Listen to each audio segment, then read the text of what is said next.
Hello बच्चों, तो आज हम सीखने वाले हैं बायोलॉजी का lesson number 1, reproduction in lower and higher plant. तो रिप्रोडक्शन बोले तो रीजनरेशन करना। रीजनरेशन मतलब क्या? एक generation to another generation, continuity of life बनाना, उसको क्या कहते हैं? Regeneration of life is called the reproduction. अब रिप्रोडक्शन ये दो टाइप के होते हैं, एक सेक्सुअल होता है और एक असेक्सुअल होता है। सो सेक्सुअल रिप्रोडक्शन में क्या होता है? सेक्सुअल रिप्रोडक्शन में गैमेट क्या होते हैं? इन्वॉल्व होते हैं, उसमें फ्यूजन होता है, इंडिविजुअल फॉर्म होता है, जाइगोट फॉर्म होता है, ये हम सबको पता है। बट असेक्सुअल रिप्रोडक्शन में गैमेट फॉर्म नहीं होते और उसका क्लोन यानी पैरेंट क्या होता है? जेनेटिकली आइडेंटिकल होता है और वो क्या होता है? डिवाइड होता है 4 फेज में। वो है fragmentation, budding, spore formation and vegetative propagation. ये क्या है? उसके 4 मेथड हो गए असेक्सुअल रिप्रोडक्शन करने के। फ्रेगमेंटेशन बोले तो क्या होता है? फ्रेगमेंटेशन में क्या होता है? ब्रेकडाउन होता है और उसका क्या करता है? न्यू वन एक सेल से दूसरा सेल बनाता है, इसको रीजनरेशन करता है। ओके, इसको स्पाइरोगैरा। फ्रेगमेंटेशन वो क्या होता है? ब्रेकडाउन होता है।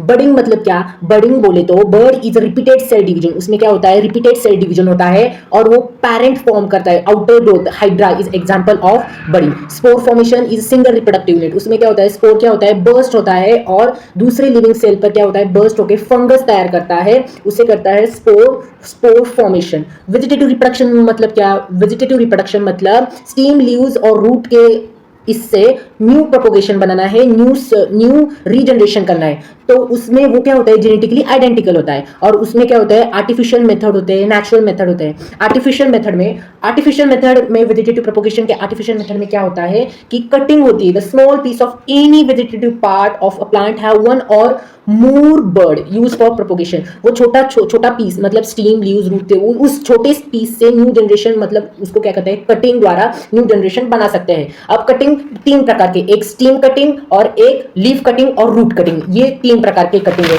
उसमें क्या होता है? रोजेस हो गया, ब्लैकबेरी हो गया, ये इसके क्या है? एग्जाम्पल है कटिंग के। ग्रिफ्टिंग बोले तो दो प्लांट ऐसे ज्वाइन करते हैं सच वे, वो क्या बनाता है? एक ही प्लांट बनाता है, उसको क्या बोलते हैं? Grafting. The part of rooted plant which is graft is done, वो ग्रिफ्ट वहां पर ग्रिफ्ट किया जाता है, उसको क्या बोलते हैं? स्टॉक। वहां पर ग्रिफ्ट किया जाता है, उसको क्या बोलते हैं? Stock. While the part is instead of graft is called scion बोलते हैं उसको। टिश्यू कल्चर मतलब इन विट्रो टेक्नीशियंस से द्वारा प्लांट को क्या करते हैं? आर्टिफिशियल मेथड से क्या करते हैं? रीजनरेट करते हैं, इसे कहते हैं टिश्यू कल्चर। में क्या होता है? गैमेट का फॉर्मेशन होता है और वो मेल एंड फीमेल में होता है। गैमेट फॉर्म होता है और रीजनरेशन की प्रोसेस होती है। It is of sexual reproduction in human beings, but we want to study a sexual reproduction in a plant. So male reproductive mode of a flowering part is called androecium. Okay, and androecium का उसका individual membrane कौन है? Individual membrane बोले तो क्या? Individual membrane बोले तो one organism of a same species, उस ऑर्गेनिज्म के सेम स्पीसीज को हम क्या कहते हैं? Is called individual membrane. उसका इंडिविजुअल मेम्ब्रेन कौन है? उसका इंडिविजुअल मेम्ब्रेन स्टेमेन है। वो क्या कंसिस्ट करता है? वो फिलामेंटस कंसिस्ट करता है। उसमें क्या होता है? फिलामेंट्स होते हैं और उसमें क्या होता है? 2 लोब्स ऑफ थिका होते हैं। Okay, there are 2 lobes of theca, उसमें 2 Now, structure of anther.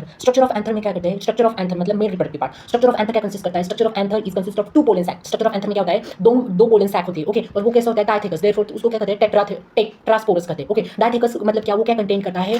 4 pollen grain contain करता है, इसलिए उसको क्या कहते हैं? डायथेकस। पोलन ग्रेन और पोलन सैक वो क्या कहते हैं? कंटेन करता है। ओके, इतना ही। It is a tetrasporous. Now immature stage के बाद, इमैच्योर स्टेज वो क्या रिप्रेजेंट करता है? पैरेन्काइमेटस टिश्यू को वो क्या करता है? रिप्रेजेंट करता है। वो किससे सराउंडेड है? By a single layer of epidermis से वो क्या होता है? सराउंडेड होता है। नाउ पैरेन्काइमेटस टिश्यू क्या है? पैरेन्काइमेटस टिश्यू एक सिंपल परमानेंट ग्राउंड टिश्यू होती है प्लांट की, उससे उसको क्या करता है? एपिडर्मिस क्या करता है? सराउंडेड, मतलब permanent tissue is surrounding the outermost protective layer. Epidermis क्या है? Outermost protective layer. During a heterogenicity मतलब डिफरेंशिएशन के बाद इट अराइज, वो कहां पर फॉर्म होती है? इट इज हाइपोडर्मल सेल में। एंड हाइपोडर्मल सेल क्या होता है? ट्रांसफॉर्म होता है किसमें? Into a archesporial cell. Archesporial cell में वो क्या होता है? ट्रांसफॉर्म होता है। Now what is archesporial cell? Archesporial cell एक स्पेशलाइज्ड मेरिस्टेमेटिक सेल होती है। ओके, वो क्या होती है? स्पेशलाइज्ड मेरिस्टेमेटिक सेल होती है प्लांट में, और वो किधर डेवलप होती है? वो डेवलप होती है स्पोरोगायरा में। स्पोरोगायरा मतलब पोलन सैक और एंथर के ओव्यूल के एंथर होता है ना, उसमें ओव्यूल और पिस्टन में वो क्या होती है? डेवलप होती है। नाउ हाइपोडर्मल सेल क्या है? Hypodermal cell is a supportive, वो क्या है? एक प्रकार की सपोर्टिव और प्रोटेक्टिव टिश्यू की वो क्या है? लेयर है। ओके, वो सपोर्टिव प्रोटेक्टिव टिश्यू की लेयर है और वो कहां पर लोकेटेड है? स्टीम और प्लांट के लीव्स के वहां वो क्या है? लोकेटेड होती है।